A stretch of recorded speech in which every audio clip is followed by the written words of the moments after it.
Dili yun nato matag-anan kung kanus kita makasugat og mga katalagman. Sama na lang sa sunog. Mao nga kinahanglan nga magmatngon og mangandam yun kita, mapabalay man o mapabisan asa. Kini aron ang ato mga panimay, kabtangan o kinabuhi masalbar. Karong buntaga atong mahinabi ang tigpamaba sa Cebu City Fire Office aron nga maghatag kanatog pahinumdom ug unsay mga pamaagi aron mapugnan ang pagtumaw ug pagkatap sa sunog. Tara, sayra nato ang mga ipanghatag nga tips ni SFO2 Wendell Villanueva din hilang sa GMA Regional TV Live. Makasayuran kabahin sa Fire Prevention Month ug unsay tambag sa kabumbiruhan alang kanato makauban ta karong buntaga tigpamaba sa Cebu City Fire Office SFO2 Wendell Villanueva.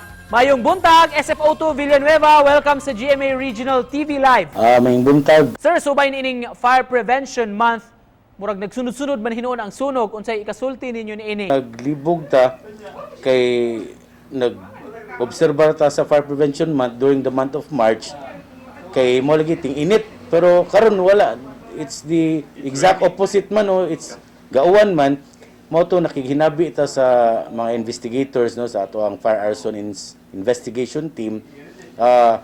They are still on the ground conducting an investigation as regards the cause of fire, pero mas mukuan sila ang dito nga angle sa electrical gyud ang ilang gitan-aw nga posibilidad. Sir Villanueva, wala na ba'y natala nga mga kaso sa sunog sama sa open flames o kandila human pipila ka adlaw nahitabo katong bagyong Odette? Okay, katong mga rubbish fire, katong mga daghang kay gamit og kandila o lampara na ato ito na experience no during the month of January wherein nakatala tag 26 ka sunog ato. O katong January 26 atong na kuan pero gamay ra kayo ang damage ato. Di gamay kay 41 million man sad dako sad. O pero 26 ka sunog karon posible nagyapon siya connection ni Odette.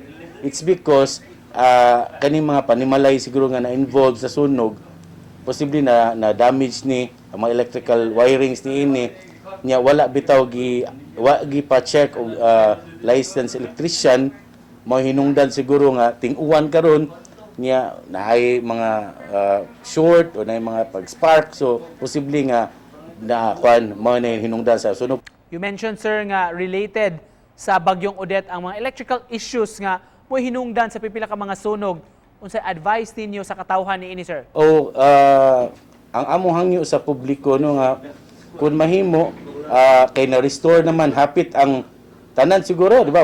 I don't know if it's 100% na kuan na-restore ang ato ang electrical, ang power.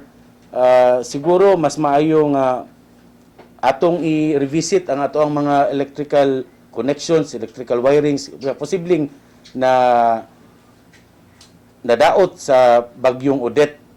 Kay kita for the longest time gahuwat ta nga makuha ng tag-kuryente, mabalikan. Yung mo ito gibalik-balik sa VECO nga, samtang wala pa mabalik ang kuryente, this is your time to really inyong i-check ang inyong mga electrical wirings, electrical connection. So posible ba gyud, sir, daghang mga wires na nga gisi, na nga guba, na nga daot tungod sa bagyong Odette? Daghang mga posibilidad, no? Daghang mga gitan-aw na to nga mga anggulo. So most likely ang kaning mga nahitabo karon nga sunog related din sa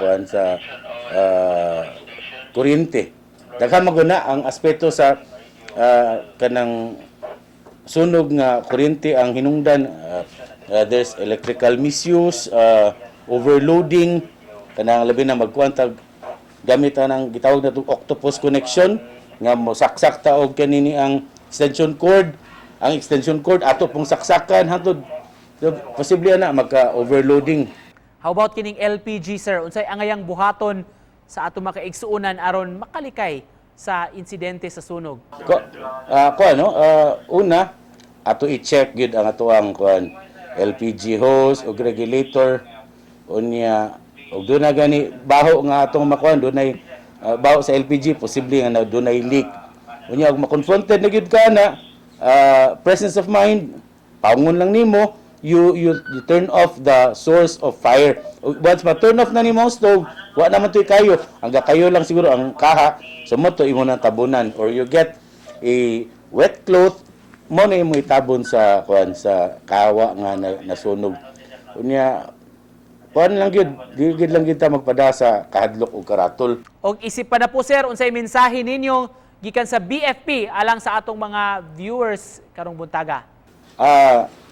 Ang inyong kabumbiruhan diri sa Dakbayan sa Sugbo, mohangyo sa publiko no nga kanunay ta magbabinantayon ta, magamping ta aron malikayan nato ang sunog.